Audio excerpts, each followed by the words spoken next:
Good evening, everyone. My name is Albert, and this is Vlogs About Nothing. Thank you very much for taking the time out of your night to join me. I really appreciate it. I truly do. And in fact, if you do have a face, you feel me, which, like, may or may not be the circumstance, you know? I mean, I always say, ladies, gentlemen, they, them, I want to be inclusive.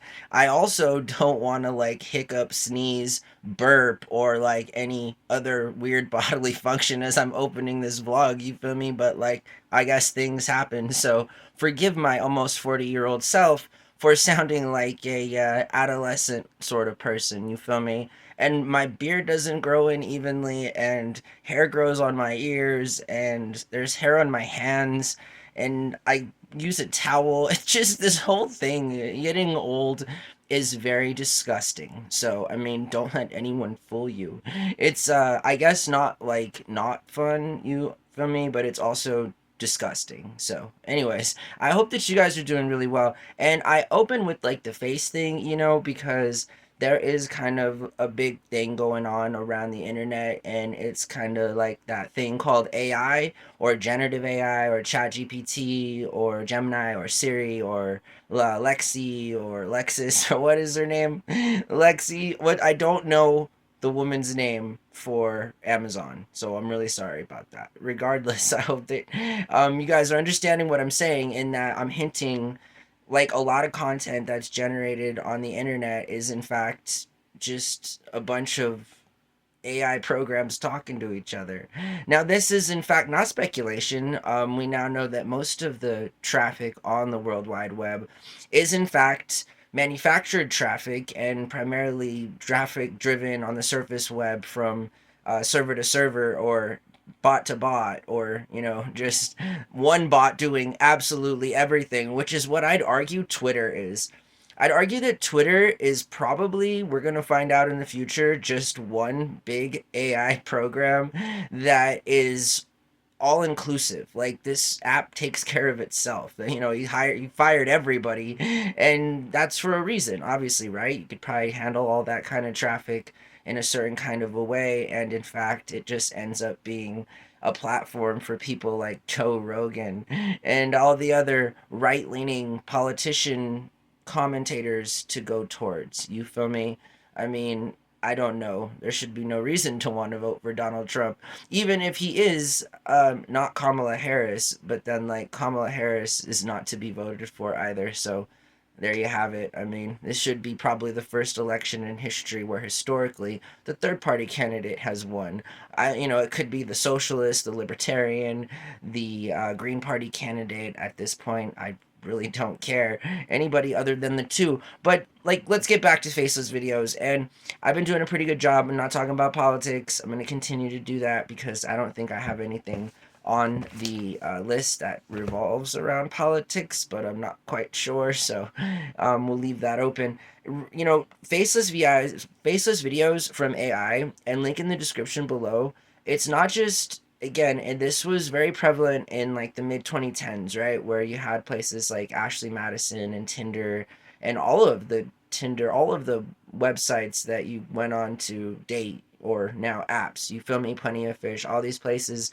The majority of all that traffic is always fake. You know, I mean, it's fake accounts, either from scrupulous individuals wanting to shake you down IRL, or just a AI power driven bot, you know, engineered to keep you engaged, so that at the very most, you at the end of that cycle can feel like, as an end consumer, you're getting some kind of value from your paid subscription. You know, those places aren't cheap, and neither are dates. However, it is easier and cheaper to meet people IRL, even if it takes a long time, even if you're single for years, even if you do want to get married and you're almost 40 and have had so many failed relationships it's too hard to count, but you still have hope. Maybe that's a hopeless romantic. Maybe I watch too many rom-coms from the 90s. I don't know. I do all of these things. So faceless videos, again, link in the description below.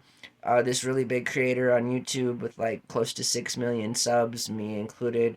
I get, you know, updates because I'm just a normal person who watches YouTube and tries to do my best, like, in doing nothing at life, and that a big part of that's watching YouTube videos, you know? I'm not just a content creator, I'm a content consumer. Trust me.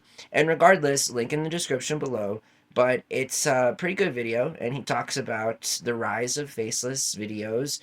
And I haven't seen the end of it. It's an hour-long video, but I'm almost there. And when I mean almost there, he conducts this whole experiment, but not before giving the first half of the program like a rundown with what it is and stuff, you know? And so not only is the traffic now just, you know, the conversations and the characters or the letters or however you describe that, but so is now, you know, the videos. They're being completely made by AI with little, in some cases, no help from real human beings. And I think that's interesting because it can seriously lead to an area like to an industry of which nobody really cares about. I mean, can you imagine a world where all of these big companies do all of these things and just in the end people put their cell phones in their pockets and just use them to text and call? I mean, at some point one has to consider the ramifications of making the surface web and the internet as a whole something that is just from our perspective watching um you know, AI talk to itself. I mean, because again, that's basically what we're viewing as that's kind of what's already going down.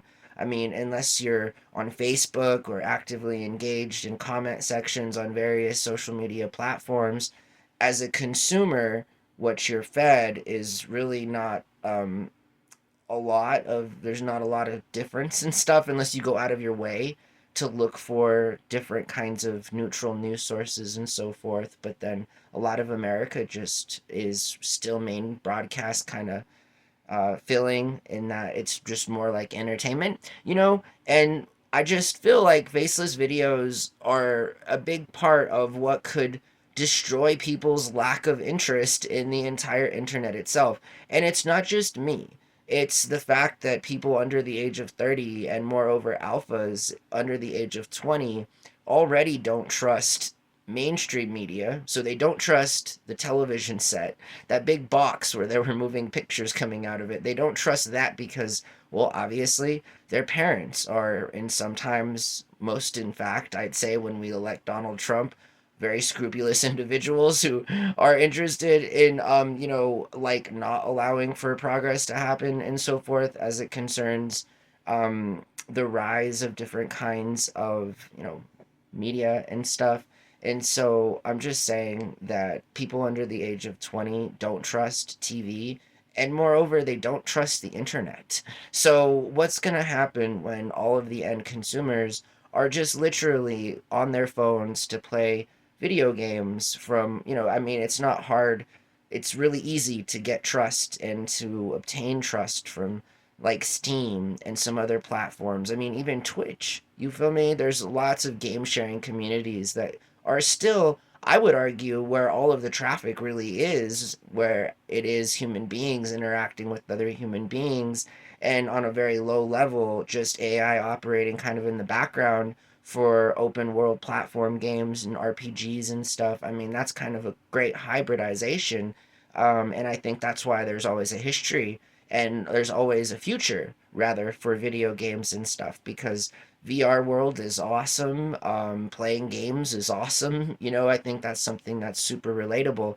But again, my point is that when people under the age of 20 don't even trust the internet and all they're really worried about is playing video games and they don't go on Facebook, they're not watching YouTube anymore because videos are all from fake, you know, power driven, AI driven, fake, like literally faceless creators who are essentially just trolling an algorithm. I mean, that's all that they're doing. And at some point, that I think should be like not allowed. I think that there should be rules that stipulate what kinds of videos can be monetized. And if videos are monetized on a channel that only does AI generated content, then I feel almost as if that's really not their creation. You feel me? I almost feel like talking to yourself about absolutely nothing is more of a creative concept than piecing together information from different sources and then posting it as your own, and all the while not taking credit for it by like being faceless, and I think a big part of that is because you understand it's like really shady and sus, but like you still want the bennies of all of the views and the subs and the monetization. I just feel like it's something platforms are going to inevitably have to really regulate, and I feel like we should all be proponents of allowing AI to have altered content, all of that stuff, but from human people. And if it's just exclusively and solely AI, it shouldn't even have an opportunity. Like that money should be going to us human beings that use it in the real world to continue to drive the tech that powers the perpetuation of all of these cool